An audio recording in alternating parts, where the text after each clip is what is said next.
Hi everyone, welcome to Vamp's webinar. This is the third in our webinar series, COVID-19 Perspectives. I'm Lauren, Vamp's Head of Content, and each Thursday I've been joined by two guests who've told me all about their experience in working through lockdown. Today we're talking all things people, culture and employee experience, and I'm joined by Dom Price, who's worked Futurist at Atlassian. Dom has helped to pioneer the team playbook at Atlassian and has a deep passion for understanding the future of work and the changes we need to make today. We're also joined by Bianca Villareal, who is Employee Experience Manager at Vamp. She works tirelessly to create the best and most rewarding employee experience at Vamp. Welcome to you both and thank you for joining me. Thanks for having us, looking forward to it. Yes, pumped. Let's dive in because I've got loads of questions for you both. And I know that you've both been integral to your company's shift in working over the past couple of weeks, which I can imagine has been no easy task. So Bianca, if we just start with you, could you explain to me a little bit about how Vamp has been affected by the coronavirus and what changes have needed to happen over the past couple of weeks? Yeah, sure. So this situation kind of emerged and just changed so rapidly that we were just trying to keep up. So I remember just going from 1 week learning about COVID-19 to the next, just being like, is this getting more serious? And then I feel like it kind of happened in one weekend where the mood kind of shifted, and I came in on the Monday morning and saw Jill, our CEO, and we just looked at each other and were like, we need to come up with a plan here. So we wanted to make sure that we were making proactive decisions and obviously ones that were around the safety and well-being of our staff. So I think first it was optional for people to work from home, but then from mid-March, we made it mandatory for all employees globally to work remotely, which was kind of a shift for Vamp as most of our team are based in the office. So my role, like you said, in employee experience is all around people and their experiences in the workplace. So I'm going to be completely honest and say it was a huge WTF moment for me when this all went down. But you kind of had no time to kind of mess around. So my job was to make sure everyone was updated about COVID-19 globally and how our business was impacted, to make sure everyone was set up at home with equipment and digital tools available and kind of make that transition as seamless as possible. And then also, most importantly, just to make sure everyone knew that we were here to support them through this entire process, while also maintaining a positive culture. So I think this experience has truly made me have so much respect for people out there repping the people and culture game, because I know I had to take on a lot of new responsibilities and be a leader throughout this kind of entire crisis. Yeah, absolutely. How about you, Dom? Would you say it's kind of a similar sitch? Yeah, an interesting one for us, right? We've got 5,000 people across the globe, so many of those across 12 of our office locations, but also many of them working remotely and working from home. We've been quite fortunate. We've had the muscle of work from home and distributed teams for a while. And so whilst this was a shock, our ability to change and make that notional change, I wouldn't say it was easy, but we were probably more prepared for that than a lot of organizations. And there was a couple of aspects that I think for your listeners, it's important to realize. One is the kind of technology aspect, making sure that your tools are able, and for us, that was an easy switch, right? Our tools are designed for distributed teams. Awesome, right? So very little change there for us.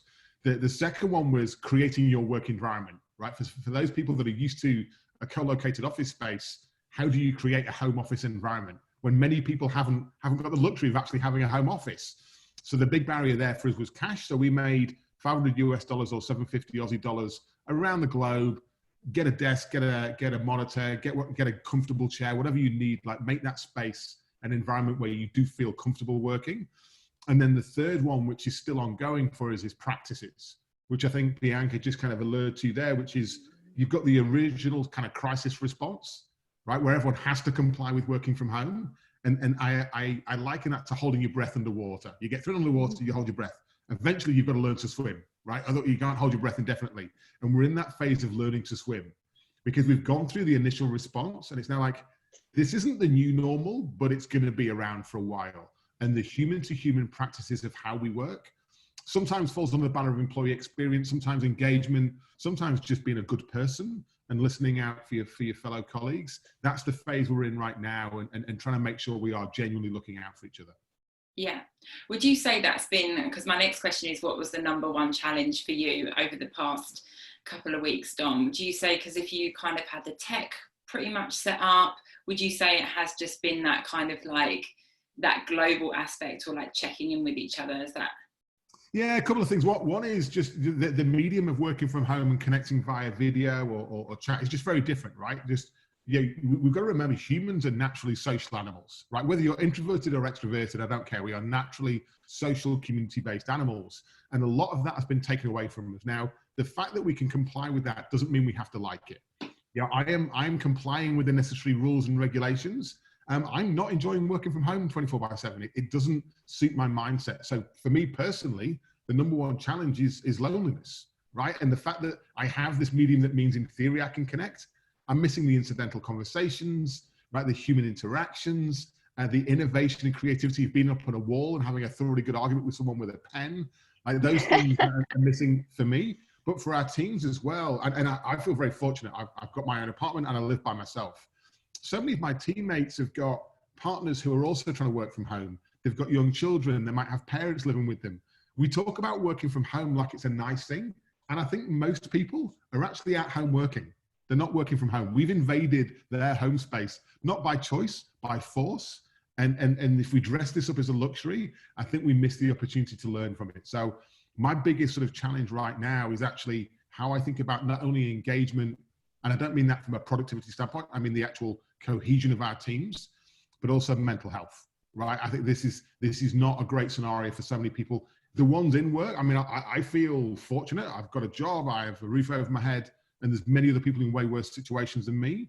But I think we need to be careful that we're aware of the mental health implications of the workload and cognitive load we put people under. Yeah, absolutely. And I think that the difference there from sort of working from home or we are working at home, I think it was also that there wasn't the time to plan this, was it? It was like a very sudden thing. So I think it was just kind of make do with what you've got. And I think that's an added pressure as well. Well, and I'm in a strange position. I spend a lot of my time outside Atlassian working with leaders in a whole lot of businesses. And there's a whole lot of leaders I've chatted to in the last sort of couple of months, couple of weeks. And one of the things I've realized is most leaders I'm talking to are peacetime leaders, and they've never led in wartime. And we're in wartime right now. It's very different conditions. Right. And this heightened sense of change, the ambiguity, the lack of certainty, the volatility, the not knowing what's going to happen, it's paralyzing some people. And it's a different skill set than managing in peacetime. So I think that change is something that a lot of leaders are feeling, and therefore sort of changing their environment and how they communicate and work with people.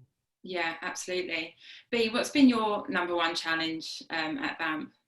Yeah, I'm kind of similar to Dom. So like, I just think my biggest challenge is quite simple in the sense of just gauging how everyone's kind of feeling day to day. Of course, we have like surveys and regular check-ins, but Lauren, you know, I'm normally running around the office like a crazy person, talking to everyone and catching up in our office kitchen, smashing a Tim Tam or 5. And so I naturally kind of just pick up the vibe and observe everyone. So I think this time has kind of reminded me of how important those interactions are in the workplace. And like you were saying, Dom, like I know agile working is a massive topic that different companies are talking about. And there's a big push for remote working, which I've always been about, but having to change the way that we work has definitely highlighted the benefits, I think, of both environments. And I think that if you want to thrive and be successful from a business and people perspective, I kind of think both environments are key. Yeah. And you mentioned it a little bit there about sort of trying to gauge the team atmosphere. What sort of techniques have you been using to try and still encourage that team atmosphere while everyone's apart? Yeah, so I think the number one thing that people have valued is definitely transparency. No one could have predicted the impact that this would have on businesses and people around the world. So I think just acknowledging that and then reassuring that we are here to support everyone through this has been super valued by our employees. And you got to keep the vibes up, man. Lauren, you know, I'm a hype girl by heart. Yeah. And just because I'm not there in person to cheer on our vampers doesn't mean that those cheers are going to stop. So I'll just touch on kind of 3 different things that we've done. So we obviously do our Friday afternoon session, which we call Beers, where we all have a drink, and we do a Vamp cheers for making it through another remote working week. So we check in on everyone, just go over any wins for the week, and then we even sometimes play games and dress up. And I'm telling you, it's surprising what people have at home. You have a theme and they're rocking all these props, and I'm like, what the hell? I have nothing here, so I've got to get creative and make some stuff. And then we also do weekly challenges. So I think it's nice to be challenged on things that are outside of your day-to-day. I know that we found this super beneficial and fun, especially for those vampers that do live at home, because it can feel, like you said, Dom, really lonely. So we've been doing different challenges like cooking, photography, drawing, and I think the last one was the run 5 kilometers, donate $5, nominate 5 little challenge, which, let me tell you, I'm not a runner. I was dying in Centennial Park, but I suppose that's why it's called a challenge. And then lastly, I think people are just craving normality. So I think it's important to continue normal working traditions that you do in the workplace remotely. So we brought back our all staff, which we call Vampfest, which is all Vamp updates over breakfast. And then we even brought back a tradition, which is our Vamp post box, where people normally write little posts and pop it in this little box in the office. And although the box is agile, meaning Slack messages to me, we still read them out and people are loving it, which is awesome. And then I think just celebrating normal holidays, kind of like Easter. So we just sent out these little Easter treats to everyone's home. And Lauren, I hope you got yours and smashed those chockies. Yes, post is just the most exciting thing at the moment. I lost my mind when I got that through. Awesome, that's what we wanted. We're all hovering by the post box. Like, what am I going to get? Oh, it's just bills. No, it's fine. It's something to do. It's something to do. The most exciting thing. Those things do really make all the difference. How about you over at Atlassian, Dom? Yeah, look, we've done similar things. We're sharing a lot of hacks with each other, what works, what doesn't. You know, I tried something the other week. I changed at least 1 meeting a day from Zoom to phone call, right? Go old school, put the headset in, I go and do a walk, right? It gives me an hour of fresh air. I get out and about, and it's a different medium, right? It gives my eyes a break, and it's a challenge. We've been doing regular pulse surveys. We're very open and transparent, similar to you on those. And a couple of experiments we've run and things that I'm aware of. We're doing a lot more. I'm seeing our leaders demonstrate a lot more empathy in their communications. We've been trialing a video series, our founders and senior leaders, not only still doing our regular town halls and live stuff, but doing pre-recorded videos and just, a different medium to share out. One of the things we've had to add to that is very easy in these times of isolation to focus on broadcast, and broadcast isn't empathy, right? And so what we've been trying to find ways of practicing is in our teams, how can we increase the dialogue and how can we create the safe space for meaningful conversations? How can you swap out a team meeting and say, don't do project updates, just how are you? Like, how's things? Like, what's working as a team? What's not? What should we stop? What should we continue? So using reflection exercises. And the reason we're doing that is it's very easy in these times to use words like focus, right? You should focus on the most important things. You can say that as a leader and really piss off everyone who's listening because they know that they should be focused, right? It's not news. The thing is, how do you help them be focused? And so we did an exercise in the team I'm in, which is our customer experience team. We went around as a team and said, what's the thing that you're stopping this quarter? What's the thing that you were doing that you're stopping? Because we have not got the cognitive load to do all the things. So instead of just saying focus, let's role model focus. And so I think there's a time for leaders, and I don't just mean the most senior leaders. Leaders can be anyone in the organization to step up and role model certain behaviors that are the behaviors that are going to help us survive and thrive in this time, which are probably different than the behaviors we needed in the old normal. And I think that acknowledgement that the old way doesn't always work and you can't copy, cut and paste it.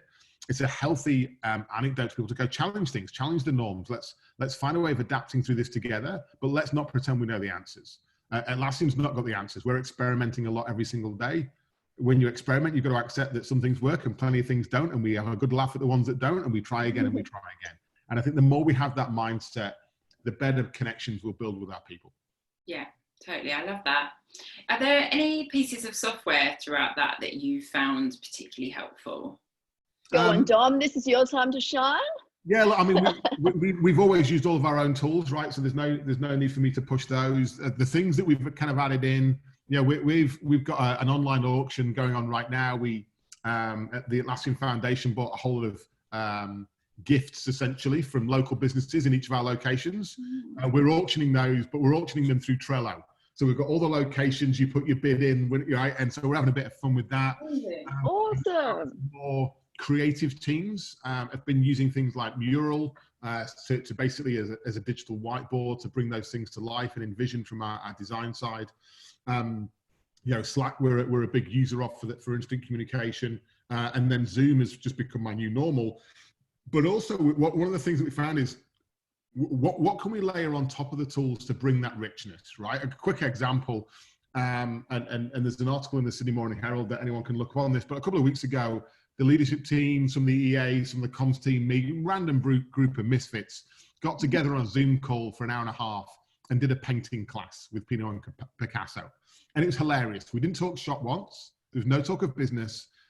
We laughed at each other a lot. We were very, very competitive, even though it was meant to be fun. And we just took the piss out of each other for an hour and a half as we all tried to do a painting, which was awful, by the way. Like, we were all universally terrible at it. But it was a great reminder that just because you're on Zoom doesn't mean you have to have a meeting. It's not called Zoom meeting, it's called Zoom, right? And so the idea that we could actually just shoot the shit and have some fun and chat, like exactly what we would have done if we were all in the office, you can do that. You need to be a bit more purposeful about it. But I think the tooling's part of the answer. The magic, though, is what can you layer on top of the tooling to bring that rich tapestry of meaningful conversation and just cut through the BS into something more meaningful. And I think that's where the Biancas of this world and the people trying to drive vibe and experience and trying to build the energy back up, that's where those roles become very important. Yeah. How about you, B? Yeah, so similar. Definitely Zoom and Hangouts. It's the way that we're working at the moment. We're definitely Atlassian advocates. Thanks, Dom. So the team love Confluence. So there's nothing more annoying than having everything all over the place. So it's been awesome to have all our collaboration and documentation in the one spot. Like you said, Slack has been the queen of connection for us. It's good to check in on everyone and just interact in fun, different ways. Like last week before Lauren did her webinar with Alice, we all did this like virtual Mexican wave with emojis in the air to show our support. And we just created a Slack channel, which everyone throws in the best remote work content that they've seen. So there's millions of memes. So it's been awesome to have a bit of a laugh. And then I think Spotify is also awesome just to like do something different and share music with team members. I know that we've sometimes have a Vamp song dedication session, Lauren. So I'm hoping to add professional DJ to the resume. So you both kind of touched on it there, kind of like earlier about the loneliness and perhaps people are living by themselves through lockdown and things. Have there been any extra measures you guys have had to put in place to protect your employees' mental health at this time?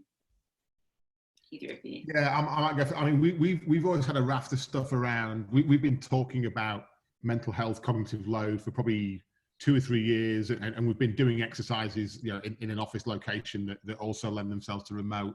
A lot of that's about the prevention and management of mental load, both whether it be physical exercise, mindfulness, and diet, right? Which is all three play a massive role. It's been a lot easier for us to manage those in an office location than it is in a distributed location. But what we've done is we've increased our communication there and the availability of those classes. And then the biggest thing I think we've done is we've taken the stigma away from that conversation, right? We've used words like loneliness, right, and mental health. And when you vocalize those things and stop it being a taboo, you make it way easier for people to connect. One of the practices we put in place, we kept our quarterly review. And what we said to all of our team members across the world is, in theory, this is a performance review, but it's not. It's a check-in. It's a chance for that honest, down-to-earth, vulnerable conversation where you share the things that are going well and the hacks and the memes and the laugh, but you also share the things where you're struggling. And the real part of the conversation and the question we want everyone to ask is, what can I do or what can the organization do to help? Right? If you articulate to me the thing I can do to help, I've got a chance. I'm going to do a terrible job at guessing, right? So we just need to open up that conversation and make people know that they're heard. And then in our communications, we're sharing the fact that we're all feeling vulnerable. But the upside is that we get to create our new future, right? The future isn't determined pre-written down and we're just going to arrive into it, right? We get to write it and build it. And the more we realize that, and the more we feel empowered to build that future, that new normal, whatever it is, I think we can start to see upside coming out of this, and we're not the victims. Yeah, absolutely. I think language is really important as well there, like the way you said, sort of using the words loneliness and mental health and changing performance to check-in and stuff like that. I think it just opens it up so much more and makes people feel like they can talk about these things. Bianca, how about you? Yeah, definitely. I think that's one positive from this, that the topic of mental health has been pushed and talked about more, which is awesome. It should be normally, but it's great that this has brought this out in companies. So we definitely wanted to do something around this. So we teamed up with an employee experience assistant program called Uprise. So it's a digital mental health platform that's all about resilience. So they have stress level and wellness assessments you can do just to vibe how you're going and have a bit of self-reflection. They've got webinars all around stress level management. They have coaches around kind of your day-to-day stresses that you can check in with. And then access to trained therapists. So if anyone's looking for a little bit of extra support, they can access that through that app. So it's still early days, but I've already heard some really good feedback around it. And then we also have our Wellness Wednesdays. So we just do all different types of initiatives, whether it's dedicating the morning to doing something purely for your well-being or getting out of the house, sharing healthy recipes, or doing virtual coffee dates just to check in on each other and see how each other going. So basically anything around trying to keep healthy and happy, especially through isolation. Yeah, awesome. Well, I had a final question for you both, because I think that leaning on the mental health thing, I think practicing gratitude at the moment is really important. So I was just wondering whether this sort of challenging time has made you particularly grateful for anything, or whether it's really taught you anything, whether that's professionally or otherwise.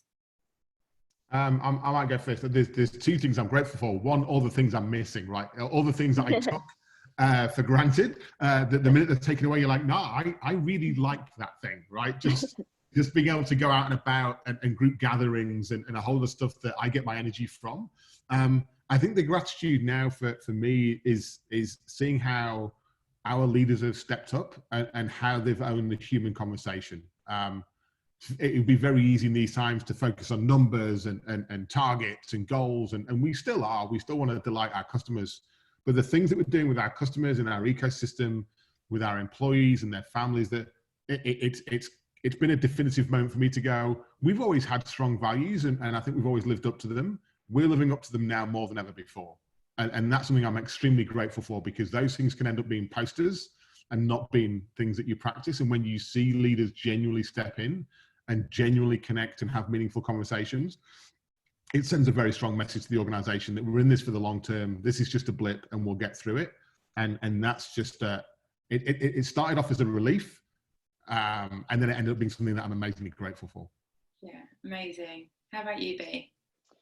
Can I say bottles of wine, or is that just inappropriate?